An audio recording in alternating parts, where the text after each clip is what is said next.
सब कुछ बताया, इस अमल में कामयाबी, इस अमल में नाकामी, ये अमल जरिया है मोहब्बत और उल्फतों का, ये अमल जरिया है आपस में तोड़ का, ये अमल जरिया है ऊपर से मुसीबतों के आने का, परेशानियों के आने का, ये अमल जरिया है ऊपर से रहमत और बरकतों के उतरने का, ये अमल जरिया है नीचे से मुसीबत और परेशानियों के आने का, और ये अमल जरिया है नीचे यानी जमीन से या महकूम से या बीवी से और या औलाद के रास्ते से इज्जतों के आने का।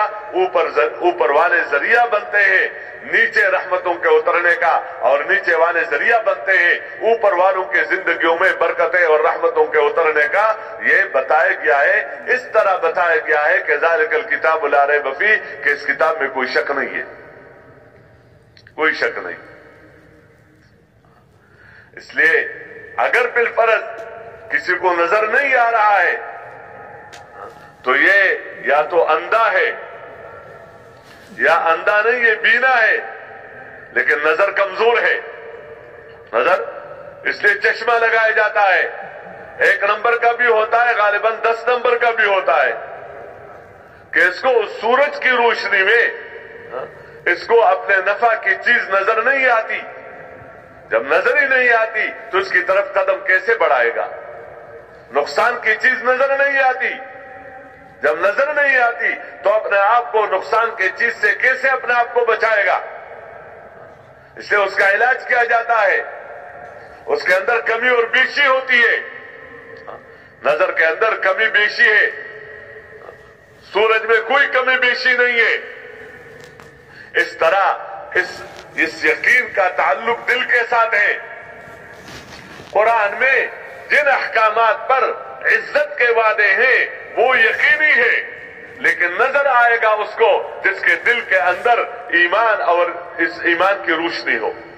अगर ये रोशनी मजबूत है तो इसको मुस्तहब्बात में भी कामयाबी नजर आएगी, इसलिए मुस्तहब को भी नहीं छोड़ेगा।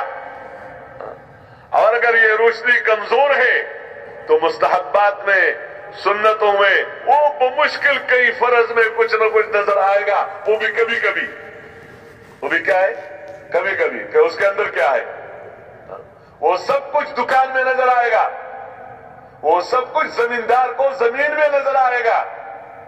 मेरे मुहतरम दोस्तों, बुजुर्गों और भाइयों, इसलिए इसका सीखना ये हर मुसलमान का काम है कि इस यकीन के बकदर इंसान की जिंदगी बनती है। तो बहरहाल मैंने 2-3 बातें अर्ज की।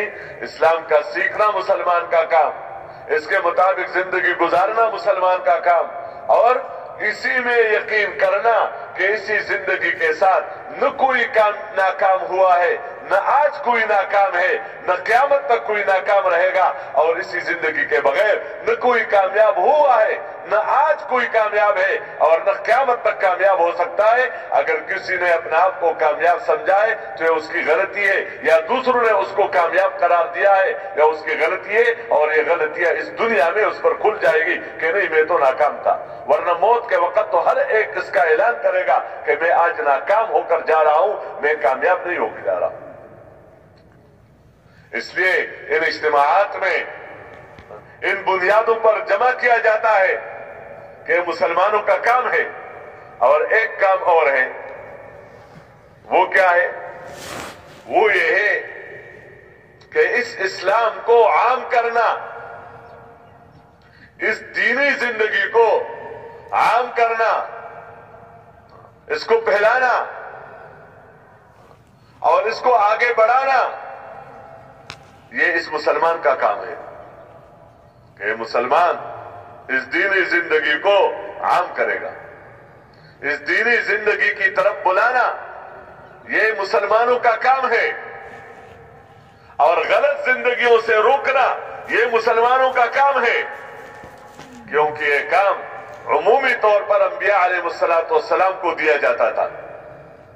अंबिया अलैहिस्सलाम को यह काम दिया जाता था, लेकिन हुजूर पाक सल्लल्लाहु अलैहि वसल्लम के बाद नबूवत किसी को नहीं मिलेगी। तो ये काम, वो काम इस उम्मत को दिया गया है। ये इस उम्मत पर कोई बोझ नहीं है। जिम्मेदारियां जिनको दी जाती है कोई उसको नीचे गिराने के लिए नहीं दी जाती, बल्कि उसको ऊपर रखने के लिए और उसकी इज्जत और उसका एक मुकाम बताने के लिए उसको जिम्मेदारी दी जाती है। इसलिए जो समझदार आदमी होता है वो जिम्मेदारियों से इस तरह नहीं, एक तो भागना इस तरह के मेरी बस की बात नहीं है। ठीक है, वहां पर बंदा कह सकता है